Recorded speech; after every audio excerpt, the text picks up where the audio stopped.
ഇനി തീരെ സമയമില്ല. തിരഞ്ഞെടുപ്പ് പ്രചരണത്തിന് തിരശ്ശീല വീഴാൻ മണിക്കൂറുകൾ മാത്രം. പരമാവധി സമ്മതിദായകരുമായി സംവദിക്കാനാണ് ചിറയൻകീഴ് നിയോജകമണ്ഡലത്തിലെ NDA സ്ഥാനാർത്ഥി BS അനൂപിൻ്റെ ശ്രമം. ശുഭപ്രതീക്ഷയിലാണ് അനൂപ്. ചിറയൻകീഴിൽ താമര വിടരും.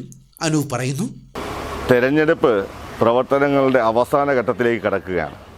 3 ഘട്ട തെരഞ്ഞെടുപ്പ് പ്രചാരണം വളരെ നല്ല രീതിയിൽ പൂർത്തീകരിക്കുവാൻ ഭാരതീയ ജനതാ പാർട്ടിക്കും NDAയ്ക്കും സ്ഥാനാർത്ഥി എന്ന നിലയിലും എനിക്ക് സന്തോഷം പകരുന്ന നിമിഷങ്ങളാണ് കടന്നു പോകുന്നത്. ഞാൻ ജനിച്ചു വളർന്ന ചിറയൻകീഴ് ഉൾപ്പെടുന്ന ചിറയൻകീഴ് നിയോജകമണ്ഡലത്തിൽ എന്നെ അറിയാവുന്ന ജനങ്ങൾ ഈ തവണ ഭാരതീയ ജനതാ പാർട്ടിക്കൊപ്പം നിൽക്കുമെന്നാണ് ഞാൻ പ്രതീക്ഷിക്കുന്നത്.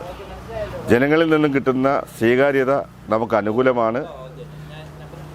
ജനങ്ങൾക്ക് ഞങ്ങൾ കൊടുത്ത ഉറപ്പ് ചിറയൻകീഴിൻ്റെ ആഗ്രഹങ്ങൾ പൂർത്തീകരിച്ചുകൊണ്ടുള്ള അടിസ്ഥാന സൗകര്യ വികസനവും ക്ഷേമപ്രവർത്തനങ്ങളും ജയിച്ചു വന്നാൽ കേന്ദ്ര ഗവൺമെൻറ് സഹായത്തോടു കൂടി ഒട്ടനവധി പദ്ധതികൾ നമ്മുടെ പ്രദേശത്ത് കൊണ്ടുവരാൻ കഴിയും.